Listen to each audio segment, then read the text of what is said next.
Mahilig din ba kayo sa kwento? Ako kasi noong bata ako, mahilig akong makinig sa kwentong pambata. Kaya naman ngayon ikukuwento ko sa inyo ang isa sa paborito kong kwento noong bata pa ako, ang kwento ni na Pagong at ni na Matsing. Si Pagong at si Matsing ay matalik na magkaibigan. Sila ay palaging magkasamang naglalaro. Si Pagong ay mabait, masipag at masayahin. Samantalang si Matsing ay tuso, palabiro at tamad. Isang umaga ay nakasalubong nila si Aling Muning. Pagong, meron akong dalang isda, pang merienda. Ito, kainin nyo. Wow, mukhang masarap. Salamat, Aling Muning. Walang anuman. Sige, aalis na ako. Pakabusog kayo. Kaibigang Pagong, kainin na natin ito. At mukhang masarap.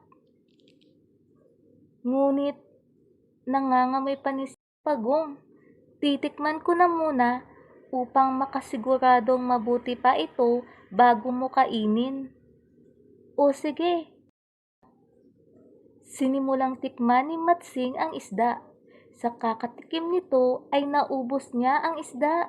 Pasensya ka na kaibigang Pagong, napasarap ang kain ko at wala nang natira. Dahil likas na pasensyoso si Pagong ay hindi na siya nakipagtalo sa kanyang kaibigan. Sa kanilang paglilibot sa kagubatan ay nakakita si Pagong ng isang puno ng saging. Wow! Tignan mo, Matsing! Napakaganda ng puno ng saging. Tama ka, Pagong. Gusto ko yang itanim sa aking bakuran. Ako din, gusto ko din ang punong iyan, Pagong. Akin na lang iyan. Ang mabuti pa ay hatiin na lamang natin. O sige, sa akin ang itaas ng puno ang may dahon na. Ayoko na maghintay. Napakatagal. O sige, yung natirang ibaba na lang yung akin, yung may ugat. Pagsusumikapan ko na lang itong patubuin. Mag-aantay ka ng matagal niyan, Pagong. Di bale, sanay ka naman sa mabagal maghantay. Umuwing masaya si Matsing dala ang itaas na bahagi ng puno. Samantalang si Pagong ay malungkot sa dala niyang ibabang bahagi ng saging. Habang nagtatanim si Pagong ng kanyang halaman, ay biglang dumating si Bubuyog. Ano ang ginagawa mo, kaibigang Pagong? Nagtatanim ako ng ibabang puno ng saging. Ba't nakabusangot ka, Pagong? Kasi, ang ibabang bahagi ng puno itong napunta sa akin, samantalang kay Matsing ay yung may dahong itaas na bahagi ng saging. Huwag kang mag-alala, Pagong. Mas tutubo ang sa iyo dahil may ugat ito. Alagaan mo lang ng mabuti at ito ay sisigla. Talaga ba, kaibigang Pubuyog? Sige, salamat. Inalagaan ni Pagong ang kanyang halaman. Palagi niya itong dinidiligan. Ganoon din ang ginawa ni Matsing. Subalit, ilang araw, nalanta ang tanim ni Matsing. Bakit nagkaganito ang halaman ko? Nalungkot si Matsing nang makita na nalanta ang kanyang halaman. Si Pagong naman ay natuwa nang makita ang umuusbong na dahon sa kanyang halaman, lalo nitong inalagaan ang tanim. Hanggang sa namunga ito ng hitik na bunga. Nainggit si Matsing nang makita ang bunga ng saging sa halaman ni Pagong. Buti pa ang sa iyo, nagkabunga. Paano nangyari iyan? Ang sa akin ay nalanta at natuyo. Inalagaan ko kasi ng mabuti ito. At ang sabi ni Bubuyog, talagang tutubo ang halaman kapag may ugat. Ganun pala. Sige, kainin na natin ang bunga, Pagong. Mukhang hinog na ito at masarap. Sige, ngunit Hindi ako makaakyat, Matsing. Masyadong mataas ang puno. Hindi ko maabot ang bunga. Ako na lang ang aakyat, kaibigang Pagong, at ilalaglag ko na lang ang bunga sa iyo. O sige, kaibigang Matsing. Salamat. Inakyat na nga ni Matsing ang puno ng saging. Nang makarating si Matsing sa taas ng puno, ay kinain niya ang lahat ng bunga. Wala itong itinira kay Pagong. Matsing, kaibigan, laglagan mo na ako ng saging. Pasensya ka na, Pagong. Gutom na kasi ako. Hindi ko na malayan.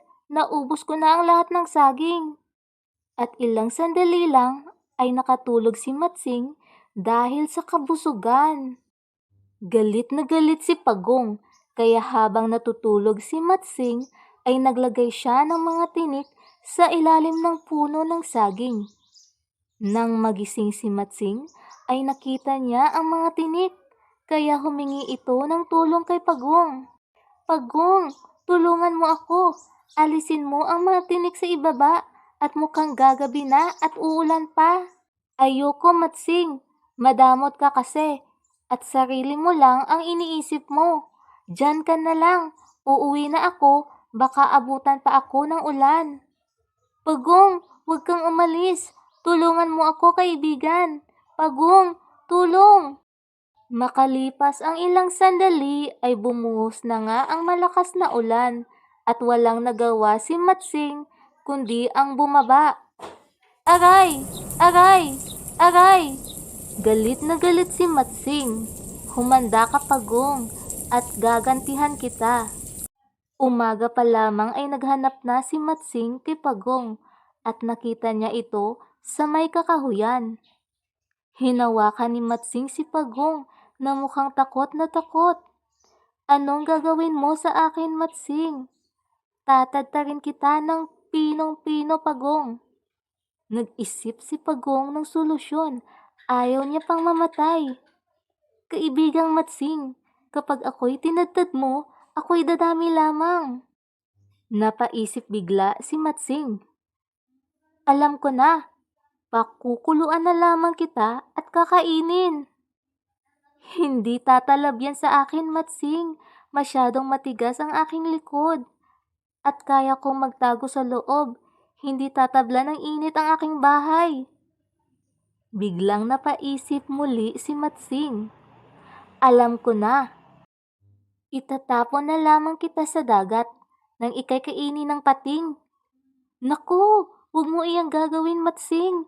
Hindi ako marunong lumangoy at tiyak na malulunod ako. Wala akong pakialam sa iyo, Pagong. Tignan mo ang ginawa mo sa akin.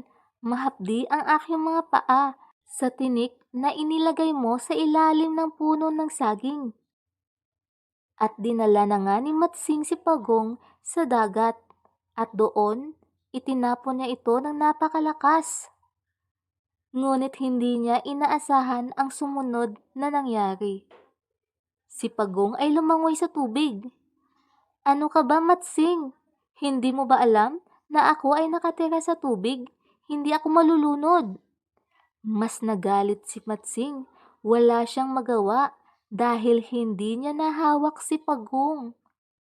Umalis si Pagong at tinalikuran na si Matsing. Nakatanaw na lamang si Matsing sa malayo. Napagtanto nito ang ginawa kay Pagong. Kung hindi sana ako naging maramot, ay nandito pa si Pagong. Nandito pa ang aking kaibigan. Nakasama kong naglalaro. Matakaw kasi ako. Hindi man lang ako naging mapagbigay. At napaiyak na lamang si Matsing sa lungkot. Hindi na ako magiging matakaw at magiging mapagbigay na ako upang hindi ako mawala ng kaibigan. At doon nagtatapos ang kwento ni na Pagong at ni na Matsing. Kaya kayo, huwag kayong maging madamot at maging mapagbigay sa inyong mga kaibigan kung hindi naman ito nakakasama sa inyo upang hindi kayo mawalan ng kaibigan.